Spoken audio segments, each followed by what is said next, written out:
ఎలాగైనా గ్రీన్లాండ్ కావాల్సిందే, వీలైతే శాంతి లేదంటే యుద్ధం. అమెరికా అధ్యక్షుడు డొనాల్డ్ ట్రంప్ నిర్ణయం ఇది. ఇప్పటిదాకా ఈ అతిపెద్ద ద్వీపాన్ని దక్కించుకోవడానికి డెన్మార్క్ ప్రభుత్వాన్ని నయానో భయానో ఒప్పించే ప్రయత్నం చేశారు. ఇది సాధ్యం కాకపోవడంతో ఇప్పుడు ఏకంగా గ్రీన్లాండ్ ప్రజలకు డబ్బు ఎరవేయాలని చూస్తోంది అగ్రరాజ్యం. ఒక్కొక్కరికి $10,000 ఇవ్వాలనే నిర్ణయానికి వచ్చేశారు. అయితే ఈ ప్రతిపాదనను వ్యతిరేకిస్తోంది డెన్మార్క్. గ్రీన్లాండ్లో ఉన్న అపార ఖనిజ సంపదే శాపంగా మారింది. అమెరికా మాత్రం తమను జాతీయ భద్రతకు గ్రీన్లాండ్ అవసరమని వాదిస్తోంది. డొనాల్డ్ ట్రంప్ తన కలను ఎలాగైనా సాకారం చేసుకోవాలనుకుంటున్నారు.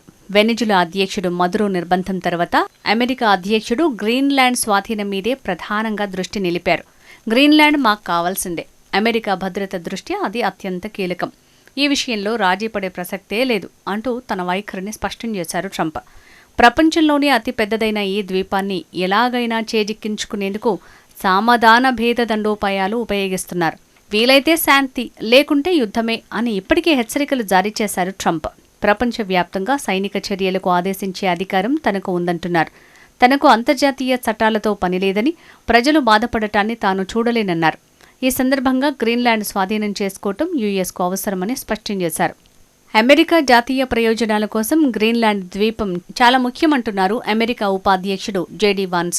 ఈ అంశంపై వచ్చే వారం గ్రీన్లాండ్, డెన్మార్క్ నేతలతో అమెరికా విదేశాంగ మంత్రి మార్కో రూబియో భేటీ అవుతారని వెల్లడించారు.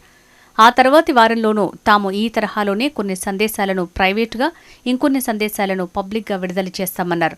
తప్పకుండా తాము చెప్తున్నది ఐరోపా దేశాల నేతలతో పాటు మరెవరికైనా అర్థమవుతుందని అనుకుంటున్నట్లు వాన్స్ పేర్కొన్నారు. వాళ్లంతా ప్రెసిడెంట్ ట్రంప్ని సీరియస్గా తీసుకోవాలని సూచించారు. గ్రీన్లాండ్ భద్రత కోసం ఐరోపా దేశాలు ఏమీ చేయలేకపోతే అమెరికానే ఏదైనా చేయాల్సి వస్తుందన్నారు. అందుకే తాము ప్రస్తుతం ఈ అంశంపై ఐరోపా దేశాల నేతలతో సంప్రదింపులు జరుపుతున్నట్లు ఆయన తెలిపారు. గ్రీన్లాండ్పై డొనాల్డ్ ట్రంప్ ఆసక్తికి అనేక కారణాలున్నాయి. గ్రీన్లాండ్ అపారమైన ఖనిజ, చమురు, సహజ వాయు నిల్వలకు నిలయం.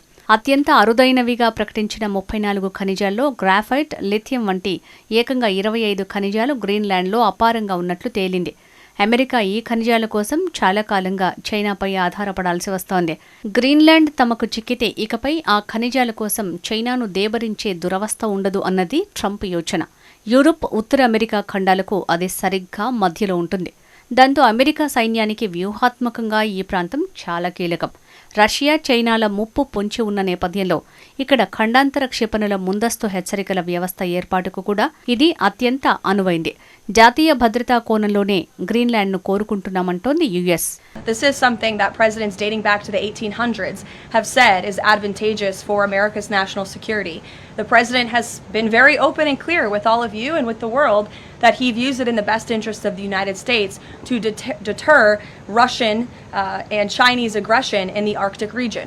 తాజాగా మరో ప్రతిపాదన తెరమీదికి వచ్చింది. ప్రపంచంలో డబ్బుతో అసాధ్యం కానిది ఏదీ లేదని నమ్మేవాళ్లలో ఒకరు ట్రంప్. స్వచ్ఛందంగా ఆ ప్రాంతాన్ని ఖాళీ చేస్తే $600 బిలియన్ చెల్లిస్తానని ప్రకటించారు.